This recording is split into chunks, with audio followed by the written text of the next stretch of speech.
Hey guys, it's the rookie again. Just wanted to make a little video on getting a pattern and holding a pattern. I use the Boss Gen 2 gun. So yeah, the Boss Gen 2 gun. So this is primarily what I use. I've just attained one of their latest guns. It's the Gen 3, a lot lighter weight. This gun here feels lighter weight than the PMC AP3 or whatever, and then of course the Gen 3 Boss gun is even lighter than this, so it's actually pretty awesome. But I wanted to talk today a little bit about pattern and getting a pattern, being able to hold it in, pretty much throughout the day. Getting to be able to hold a pattern in is really, it starts at the barrels and processing the materials right. Just having barrel temperatures up, being able to process from the barrel to the proportioner at reasonable temperatures, to where your proportioner can get that up to processing temps. So if your delta T is only like 40 or 50, your barrel temps need to be 80 degrees or 70 or 80 degrees, so that your proportioner can handle it. I've got a pretty good delta T on my machine, but it's a whole processing from the barrel to the gun, really. And once you get your foam dialed in, there's a starting point. Like, I generally start at around, give or take a few degrees, at 120 degrees on a closed cell foam. And that's kind of depends on what brand of foam I'm spraying. I noticed that Carlisle Seal Tight likes 119 across the board. If it's a little cooler day, maybe 120. I know the La Pola 4G, they like 125 to 128, sometimes 130. To me, it seems really hot, but that's just what it likes. I generally set it, I also set the B side sometimes up to 10 degrees higher than the A side, depending on what foam. Again, depends on what foam I'm spraying. I like to ask other people what they set their, if it's a foam I've never sprayed, I like to ask other people with similar machines what they've been spraying that specific foam. Even if it's not a similar machine, if it's a different brand, I'll start out where they suggest based on what they've experienced, and then I'll adjust it from there. If you get like a popcorn, more bubbly texture on your closed cell, you need to turn the temperatures down a couple degrees. If you get like a 2 half moon, one on this side and then another matching one on the other side, turn the temperatures down a couple degrees. A lot of keeping the pattern is being able to read the foam before you get going. And also when you get going, and you notice the texture doesn't look like an orange peel, then if it's looking like there's a lot of Dippin' Dots, it's either too cold or you're too far away from the substrate and there's like a lot of overspray that looks like Dippin' Dots. If it's like that bubbly popcorn look or texture to it, turn the temperatures down a couple degrees. And I spray around 1,000 to 1,200 pounds, regardless of which foam. And then I spray about 18 inches off the substrate. And it just lays down super nice. But it's being able to read what the foam is doing. Just give it a couple of shots on a piece of plastic on the ground, like about 4 real fast trigger pulls on the ground, and see what that pattern looks like.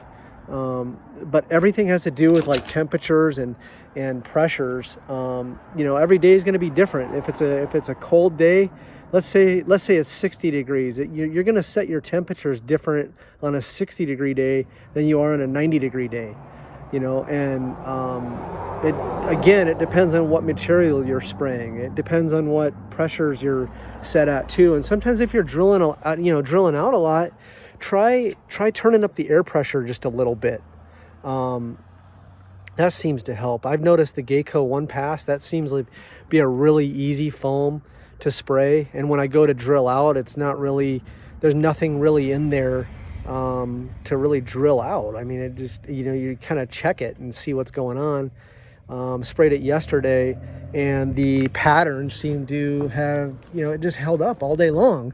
It's just a good foam, that Geico 1 Pass. A lot less. just a lot less drilling out than, let's say, Carlisle Seal Tight or La Pola 4G. Yeah, I don't know, man. It's the Geico seems to be a really good foam. I haven't tried SWD yet. I'd like to try their foam out. But there's so many factors into getting the foam dialed in, and you can spend a lot less time drilling out if you just take the time and get your temperature set. There's a starting point, and then just go from there. It's a lot easier to heat it up than it is to have to wait for the material to cool down. So start, maybe a couple degrees lower than maybe what somebody suggested, and see what that looks like, and go from there. One of the things I do is when I rebuild my guns, not only do I use a little bit of grease, but I spray everything down with a foam release, whether it's Chemtrend or whether it's Service Partners brand. And I just soak everything down so it's like a greasy film. And I've also noticed that helps. Rather than using aggressive materials to always constantly try to clean it out, keep everything well lubed.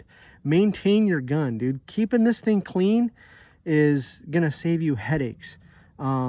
Keeping it clean is gonna, you're gonna be able to work faster, be more productive, less downtime, and you're just gonna make more money. I mean, less downtime is more money. You're out there to get, jobs done and go off to the next one, but doing it right. Process the materials right from the start, and you can save yourself a lot of trouble and a lot of headache.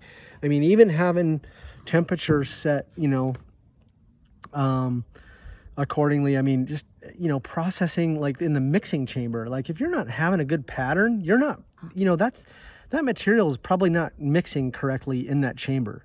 If you're getting fingers and all kinds of funky, weird patterns, I mean, there's no way that's mixing correctly. I mean, yeah, you'll get close cell foam, and I don't know, maybe you can make it look nice, but the better looking the pattern, I mean, you're going to save time, you're going to save touch-ups, you're going to yield out a little better. There's just so many advantages to that. And you can reach out to me in a message, or reach out to somebody that's been spraying foam, for a couple decades, 10, 15, 20 years. I noticed Corey posted something from Tri-County Foam up in Minnesota. He posted something about taking the fluid head off to check the impingement port, really on the A side, because he just wanted to check. I mean, everything was clean, the gun was spraying fine, but he just took it apart just to check the impingement port on the A side of the mixing chamber. And I've done that too. And and then just cleaned it up, slapped it back together, and carry on. But so that's a little bit about pattern. It really starts at the barrel, and it carries out through the machine, and it just carries out through the machine, clear to the gun, man. Keeping things clean. Keep always checking the Y screens on your proportioner, but anyway, that's a little bit on a pattern. If you have any questions, feel free to reach out to somebody that really knows what they're doing. Just remember that I'm the rookie, guys. See ya.